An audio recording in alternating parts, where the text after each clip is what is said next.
sungguh-sungguh datang kepada Tuhan, menyerahkan diri dan kehidupannya untuk memperlakukan firman ini dalam setiap hari perjalanan hidupnya. Shalom. Selamat beribadah bagi jemaat Tuhan sekalian. Di minggu pagi hari ini, Minggu 11 Juni 2023, dengan tema kasih Allah. Tema di minggu pagi hari ini, kita merenungkan tentang kasih Allah. Hosea berbicara tentang kedegilan orang Israel.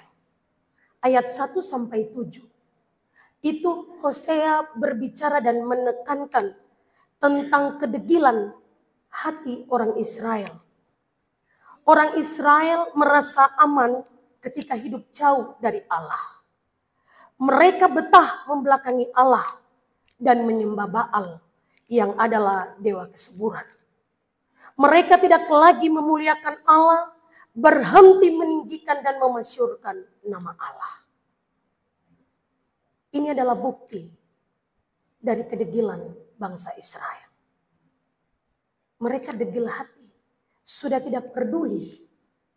Sutra mau lagi hidup dekat dengan Tuhan, memelihara apa yang Tuhan sampaikan melalui firman dan bagaimana sejarah Tuhan Allah menolong mereka keluar dari tanah perbudakan. Mereka lupa akan semua itu. Dan mereka hidup menyembah Baal atau dewa kesuburan. Pertanyaannya, bagaimana sikap Allah terhadap kedegilan hati umatnya? Ketika Allah tahu, maka mereka meninggalkannya. Apakah Allah meninggalkan mereka ataukah tidak? Maka ayat ke-8-11 itu bukti dari kasih Allah. Allah yang menyelamatkan mereka dengan kasih-Nya tidak meninggalkan mereka. Walaupun mereka tidak lagi hidup menyembah dan berbakti kepada Tuhan. Mereka hidup jauh dari jalan-jalan Tuhan. Mereka tidak lagi merenungkan Taurat Tuhan siang dan malam untuk diperlakukan dalam setiap perjalanan hidup mereka. Mereka lupa bahwa Tuhan Allah adalah Allah yang hidup, yang memberikan mereka kehidupan, mengantar mereka keluar dari tanah perbudakan. Mereka lupa. Tetapi apakah Allah melupakan mereka? Tidak. Ayat 8-11 menggambarkan begitu besar kasih Allah bagi umatnya. Masakan aku membiarkan engkau, hai Efraim? Menyerahkan engkau, hai Israel? Masakan aku membiarkan engkau seperti Atma? Membuang engkau seperti Seboim? Hatiku berbalik dari diriku. Belas kasihanku bangkit serentak. Di balik kedegilan hati bangsa Israel, ada kasih Tuhan Allah yang besar.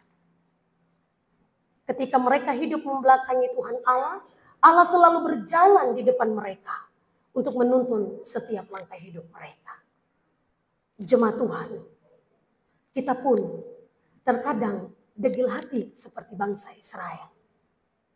Terkadang kita menjalani hidup kita dan kita lupa bahwa kita ini adalah umat Tuhan yang hidup dan merasakan kasih Tuhan. Terkadang kita meninggalkan Tuhan dengan firman-Nya.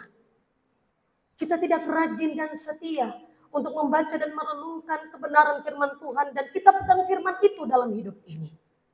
Tetapi pelajaran dari Hosea mencatat bahwa kedegilan umat Allah tidak menghalangi kasih Allah.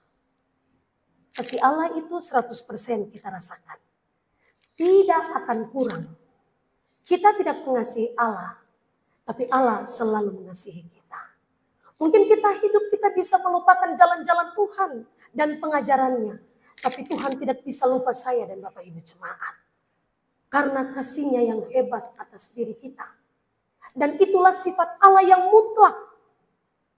Seperti Injil Yohanes 3 ayat 16. Karena begitu besar kasih Allah ke dunia ini. Sehingga Ia mengaruniakan anaknya yang tunggal. Supaya setiap orang yang percaya tidak binasa. Melainkan memperoleh hidup yang kekal. Itu mutlak. Tidak bisa diganggu gugat. tidak bisa dikurangi dan tidak bisa ditambahkan. Kasih Allah itu besar. Kasih setia Tuhan itu selalu saya dan Bapak Ibu rasakan. Tuhan mengasihi saya dan Bapak Ibu lebih daripada diri kita sendiri. Kita orang bangun di pagi hari, kita orang menikmati dan melihat sinar matahari. Itu bukti dari kasih Tuhan. Karena mungkin hari ini banyak orang yang tidur dan tidak bangun. Artinya dia ada dalam lembah kematian. Kalau hari ini Bapak Ibu dengan saya bisa ada dalam persekutuan, kita duduk bersama menyembah Tuhan dalam gedung ini. Itu bukti bahwa kasih Tuhan nampak bagi saya dan jemaat. Karena hari ini banyak orang ada dalam pergumulan, tantangan hidup. Mereka sakit dan tinggal di rumah, mereka sakit dan tinggal di rumah sakit. Di belahan dunia lain ada krisis, ada setiap perang, ada setiap kelaparan. Tapi saya dan Bapak Ibu tidak merasakan hal itu. Itu bukti dari kasih Tuhan. Kita kuat karena kasih Tuhan. Kita tidak bisa hidup tanpa kasih Tuhan, Bapak Ibu jemaat. Kita hanya disokong, kita hanya ditopang dalam kasih karunia Allah. Tanpa Tuhan tidak ada kehidupan. Tanpa kasih, tidak mungkin Bapak Ibu dengan saya bisa bertemu seperti ini. Tidak mungkin ada penyelamatan yang kekal bagi saya dan Bapak Ibu. Untuk itu, mari kita belajar untuk menikmati akan kasih Tuhan. Bukan berarti kasih Allah itu sifat Tuhan yang mutlak. Lalu kita hidup seenaknya, tidak apa-apa hari ini bikin dosa. Hari ini teras sembahyang, tidak apa-apa nanti besok pergi juga pendeta pimpin hari Minggu, ada pengakuan dosa, kita bisa minta ampun lagi. Kadang-kadang karena Tuhan sungguh-sungguh mengasihi kita, maka kita hidup mempermainkan kasih tersebut. Tidak apa-apa mau, Tuhan itu maha pengampun. Tuhan itu panjang sabar, kasih setia. Tetapi bukan berarti kita seenaknya dalam menikmati kasih dan anugerah Tuhan. Maka kita harus bertobat di dalam kasih yang sesungguhnya. Bagaimana kasih Allah yang kita nikmati dalam hidup ini merubah kita menjadi orang-orang Kristen yang hidup sungguh-sungguh menyembah Tuhan. Kita gunakan kasih yang Tuhan berikan bagi kita dengan gratis dan cuma-cuma itu membentuk karakter hidup kita sebagai orang Kristen yang sungguh-sungguh menyembah Tuhan Allah. Tidak boleh seperti bangsa Israel yang menyembah Baal, dewa kesuburan. Hari ini juga umat Tuhan banyak menyembah yang lain, dewa-dewa yang lain. Mungkin bukan dewa Baal seperti yang dimaksudkan dalam bacaan ini.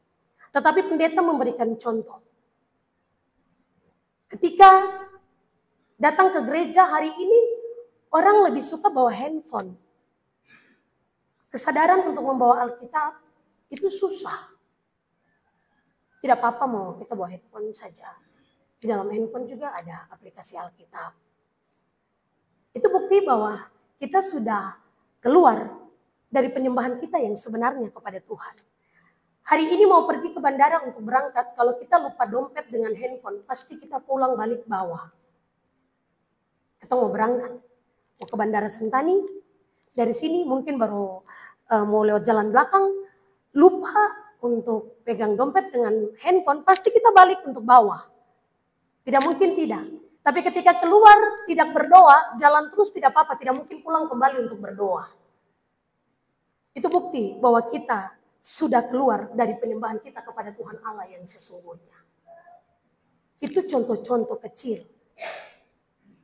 Bahkan banyak orang ke gereja, duduk bisa main handphone di dalam gereja. Ini contoh bahwa penyembahan kita sudah keluar dari kerohanian kita yang sesungguhnya. Untuk itu jemaat Tuhan, mari kita hidup dan menyembah Tuhan karena kasih-Nya selalu ada dalam setiap perjalanan hidup yang kita jalani. Pegang kasih Tuhan dalam hidupmu. Jadikan kasih Tuhan kekuatan dan pengharapan di dalam hidupmu. Dikala susah atau senang, percaya kasih Tuhan tidak akan terbatas. Dikala engkau berduka cita ataupun sukacita, percaya kasih Tuhan tidak akan berkekurangan dalam hidupmu. Jikalau engkau lapar dan kenyang, percaya Tuhan Allah sungguh-sungguh mengasihimu. Allah memberkati kita dengan firman-Nya. Amin.